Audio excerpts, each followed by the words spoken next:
Hi, my name is Eric Larsen. I live in Ogden, Utah. I'm formerly Mormon, formerly LDS, and I grew up actually in East Idaho. There's a city called Rexburg where BYU Idaho is located, and I grew up near there, lived in that city for a while too. I actually came to faith, converted to evangelical Christianity in 2018. And in my early years as a believer, I came to see how real the Bible is, how true it is, and how serious it is. And I was very concerned for my loved ones. When I came to faith, I couldn't name a single blood relative who is an evangelical Christian, really concerned for their eternities. But the early times I had of trying to share my faith with people didn't go well.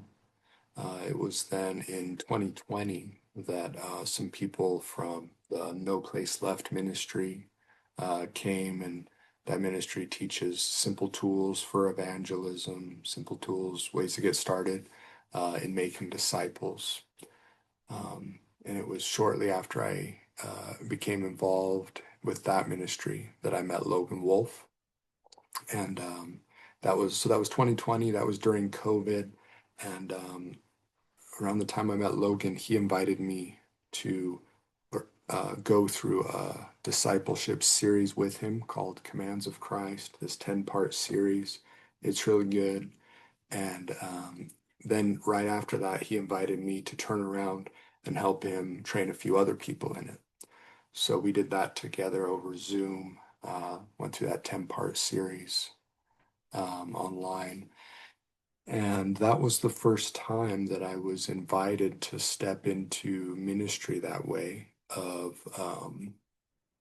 helping lead a group to other believers. And I remember I was super prepared, took it super seriously, and it went well. And then kind of where God went from there with me was a lot of evangelism at a university in Ogden.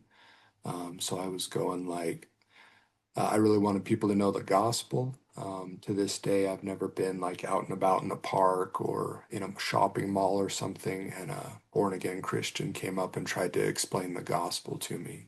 And I'm 41. And so I really want for people to know the gospel. And so, anyways, I was out doing evangelism, 5, 6, 7, sometimes days a week. And that was a really formative time period. And then some of the people who uh, had kind of came and started up No Place Left in Utah, most of them left.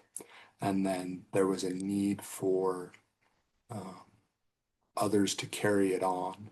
And that was a place where I saw Logan really step up to carry it on. And I remember Zoom calls, this was back 3, 4 years ago.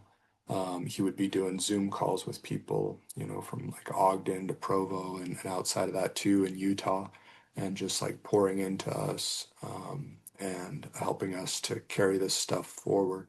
And he's really been the main leader to keep that going for years now. And there's been some pretty neat stuff that's come out of that. Um, so a little more as far as kind of my side of the story. Um, Back 3, 4 years ago, I started to go up to East Idaho, where I'm from, back to that city where BYU Idaho's at, Rexburg, and a nearby city of Idaho Falls, and work with believers for them to get going in doing outreach, doing evangelism, simple tools for discipling people, making disciples, and working with local churches up there, working with pastors. So some highlights from that. There was in a church in Idaho Falls. I helped worked with a pastor, and we started a small group for evangelism on that church, and that's been going for I think 2 years now.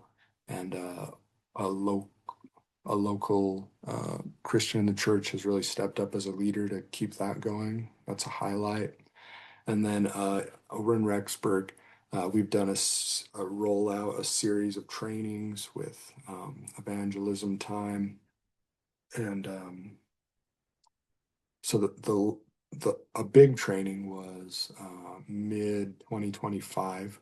Logan and me drove up there together, and we went and we did this weekend training with this church in Rexburg, and that went really well. And then coming out of it, a new gathering started up in that city also, and so that's every other weekend. So I've been going every other weekend to East Idaho for I think it's almost 3 years now. With my work schedule, I get these 3-day weekends every other weekend.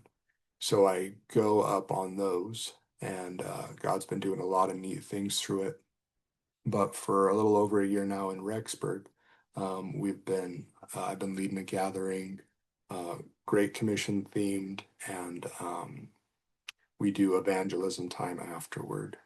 Almost every time we do evangelism afterward, and have seen leaders kind of emerge. One in particular is this guy. He was actually a BYU Idaho student when he came to faith, and then I met him at a Baptist church there in town, and he's really stepped up to carry the work to where it could continue without me being there.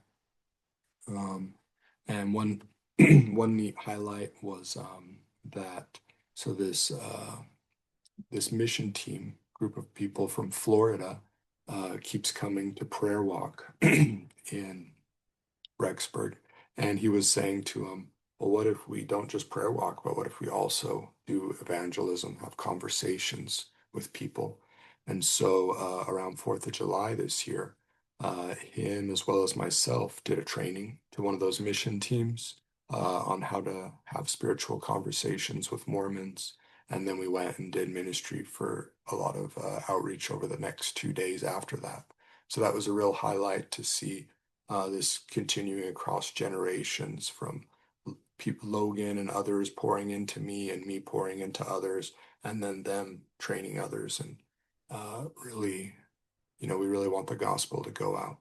And the main tool that I use to train people is two kingdoms, the way that Logan and others there in Provo um, kind of evolved through their experience for what works well for sharing with Mormons. And the main people who we do outreach to in Rexburg is the BYU Idaho students. We kind of go near campus and we have a lot of great conversations. So that's kind of the highlights I wanted to share.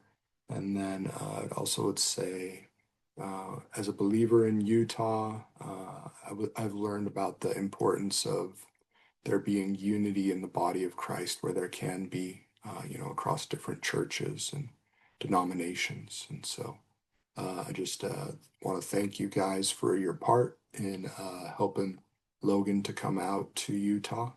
It has meant a lot to me, and it has been very fruitful, and Grayson too. So thank you for this opportunity to share. Goodbye.